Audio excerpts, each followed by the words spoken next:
जिस राष्ट्र जागरण के धार्मिक माहौल में गायत्री महायज्ञ के धर्म जागरण कार्यक्रम में मुख्यमंत्री डॉक्टर मोहन यादव के आगमन से ठीक पहले जिस मजदूर युवक की दर्दनाक हादसे में मौत हुई, वो हादसा आखिर कैसे हुआ, उस हादसे की असली वजह क्या है और उस हादसे के बाद ऐसा क्या हुआ कि जिसकी भनक मीडिया तक को नहीं लग पाई। चलिए दिखाते हैं आपको बीजीटी मीडिया की विशेष रिपोर्ट। घटना बालाघाट के डोंगरिया की है। सरदार पटेल विश्वविद्यालय कैंपस की है, जहां 5 दिवसीय राष्ट्र जागरण का कार्यक्रम चल रहा था। इसी धार्मिक कार्यक्रम में एक दुखद हादसा हो गया और इस हादसे में एक 25 साल के युवक सुरेंद्र हार्ले की मौत हो गई।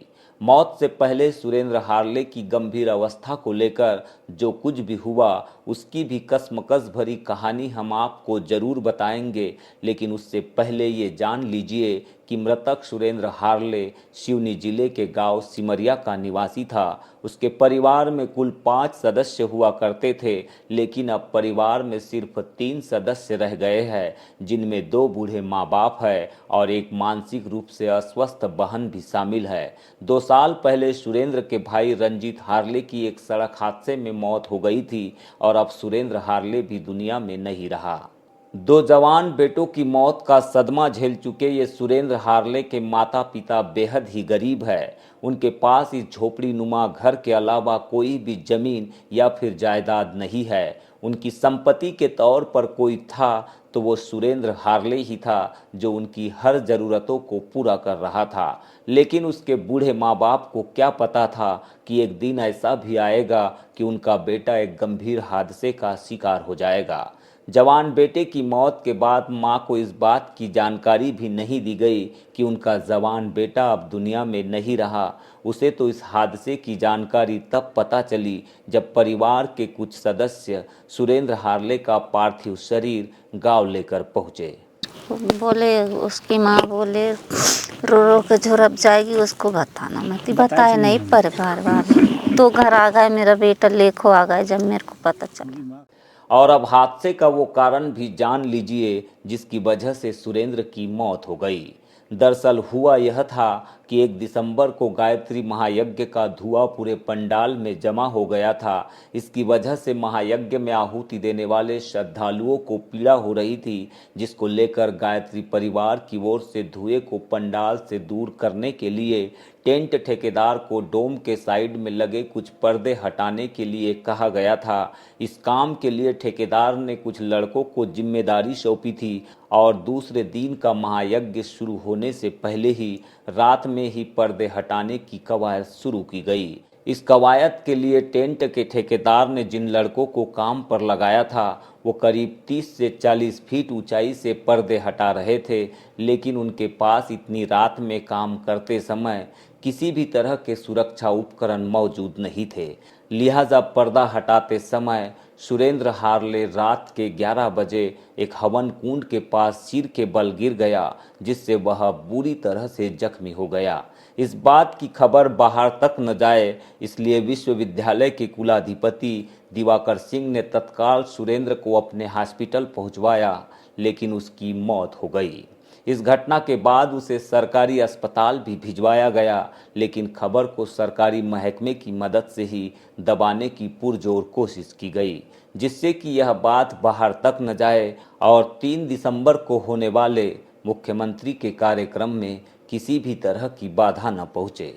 कुछ इस तरह से घटना को छिपाने का भरसक प्रयास किया गया और सुबह के 9 बजे पोस्टमार्टम के बाद सिमरिया से पहुंचे सुरेंद्र के परिजनों को एक लाल रंग की पर्ची के साथ शव को सुपुर्द किया गया।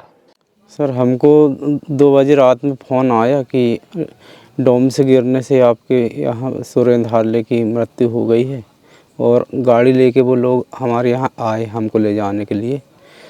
तो हम वहाँ सुबह 9 बजे करीब पहुँचे तो वहाँ पुलिस के द्वारा पंचनामा लिया गया पहले। इसके बाद पीएम हुआ। पीएम होने के बाद में हमको बॉडी सौंप दी गई। फिर उसे सालीवाड़ा से फिर उठा के फिर बालाघाट गए। वहाँ पहुँचे तो हमके उन्हें पुलिस थाना नहीं ले गए। सेठ लोग सामने खड़े थे, हाथ मारे, गाड़ी साइड में लगाए, हमको सीधे पुलिस के सामने ले गए, बयान ले हमसे और डेड बॉडी के सामने ले गए और कहे ले जाओ उनका पोस्टमार्टम कर लो। ये दुखद हादसा है और ऐसा हादसा किसी के भी साथ हो सकता है और कभी भी हो सकता है, इसमें कोई भी दो राय नहीं है। लेकिन जिस तरह से सुरेंद्र की मौत को दबाने के लिए सरकारी तंत्र, यूनिवर्सिटी प्रबंधन और गायत्री परिवार की ओर से कोशिश की गई, यह मानवता के लिए शर्मनाक है, क्योंकि ये हादसा टेंट ठेकेदार की गंभीर लापरवाही का नतीजा है और इसके लिए उसके विरुद्ध तत्काल एफआईआर भी दर्ज की जानी चाहिए थी। लेकिन ऐसा न करते हुए सब ने मिलकर उस गरीब की मौत पर ऐसा माहौल बनाया कि ठेकेदार के विरुद्ध अब तक कोई भी जांच शुरू नहीं हो पाई। हालांकि अब इस मुद्दे पर सामाजिक और राजनीतिक लोगों ने भी बोलना शुरू कर दिया है। आइए आपको दिखाते हैं महेश सहारे का वो बयान जो उसने सिमरिया पहुंच कर दिया है, और उसके बाद हम आपको दिखाते हैं कि इस मुद्दे पर अब बालाघाट विधायक अनुभा मुज्जारे ने क्या कुछ कहा है। सरदार पटेल यूनिवर्सिटी का जो मैनेजमेंट है, दिवाकर सिंह वहाँ के कुलपति है, उनकी भी पूरी लापरवाही रही है। वहाँ पे बालाघाट पुलिस की भी लापरवाही रही है, क्योंकि इतना बड़ा कार्यक्रम है, वहाँ मुख्यमंत्री जी आ रहे हैं और सुरक्षा के पूरे इंतजाम है। और वहाँ जो साधु संत आए उनके पास भी पुलिस की सुरक्षा है, 24 घंटे सुरक्षा में हो रहा है, वहाँ सीसीटीवी कैमरे लगे हुए हैं। लेकिन उस जगह पे इतनी बड़ी घटना हो जाती है, लेकिन बालाघाट ज़िले के किसी भी व्यक्ति को सही अभी तक जानकारी नहीं है। और हम लोग अभी गांव पहुँचे हुए हैं, माता पिता से मिले और भी मोहल्ले पड़ोस के लोग यहाँ बैठे हैं, समाज के लोग यहाँ बैठे हुए हैं, सबसे हम लोग यहाँ बात कर रहे हैं।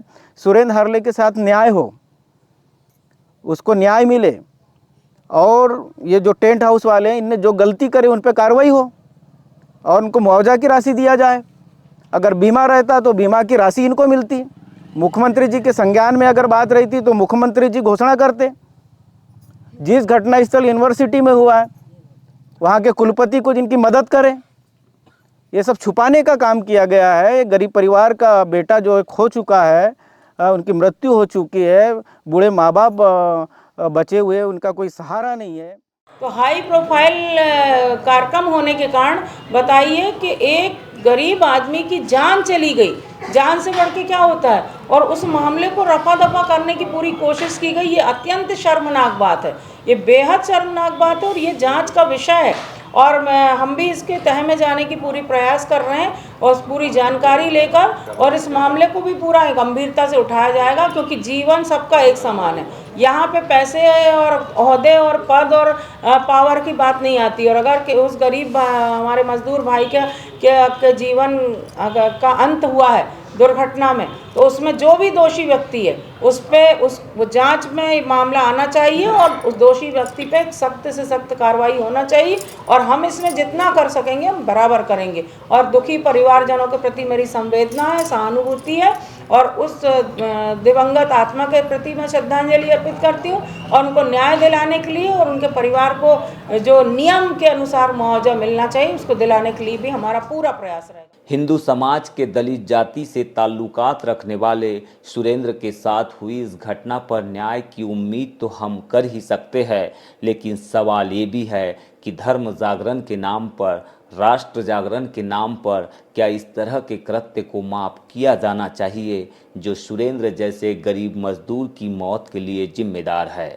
सवाल कई है, क्योंकि अभी तक सुरेंद्र के परिजनों को इंसाफ नहीं मिला है और ना ही उसके बूढ़े माता पिता को किसी भी तरह की आर्थिक मदद मिल पाई है।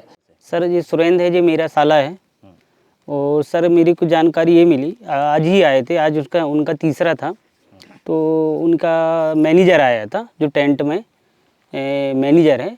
तो उनसे मेरी बात हुई कि आपके सेठ क्या कह रहे हैं इसके मामले में। तो उन्होंने कहा कि आप समझौता कर लेंगे तो हो जाएगा।